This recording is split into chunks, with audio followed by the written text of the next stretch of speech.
नमस्कार साथियों। गुरु कृपा, गुरुओं की कृपा से जीवन की सभी समस्याओं का निराकरण हो जाना।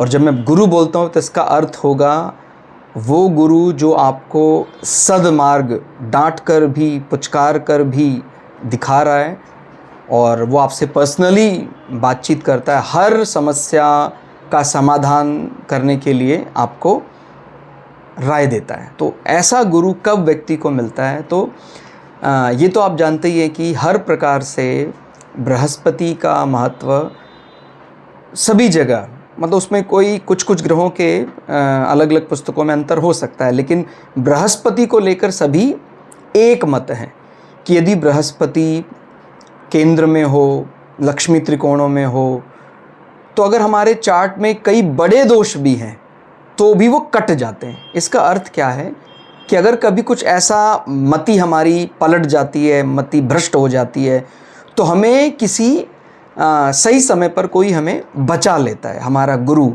हमें उस मझधार से निकाल लेता है। अब वो कितना स्ट्रांग है उसके लिए हमें ना सिर्फ लग्न चार्ट, डीवन चार्ट को देखना है, हमें नवमांश में भी देखें कि क्या गुरु केंद्र लक्ष्मी त्रिकोण में है।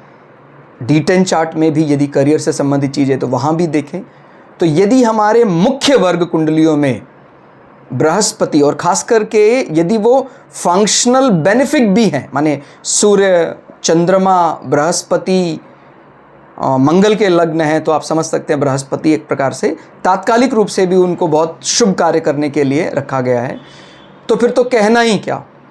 और अगर दूसरी लॉबी के भी हैं तभी भी हमें एक मार्ग दिखाने वाला पथ प्रदर्शक मिल जाएगा।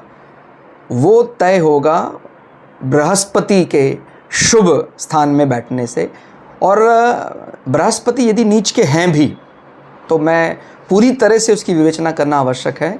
आप देखें ज़रूर उसका नीच भंग तो नहीं हो रहा है, वो नीच है तो वो वक्री तो नहीं है। यदि वो नीच होकर वक्री हो जाते हैं तो फिर आप निश्चिंत हो जाइए, वो उत्तर कालामृत अनुसार उच्च समान फल देगा। आप समझ सकते हैं भगवान राम और पिता दशरथ के चले जाने पर भी, माने वनवास चले गए भगवान राम, तो भी राजा भरत ने गुरु वशिष्ठ की आज्ञा से राज किया और राज में कोई त्रुटि नहीं हुई।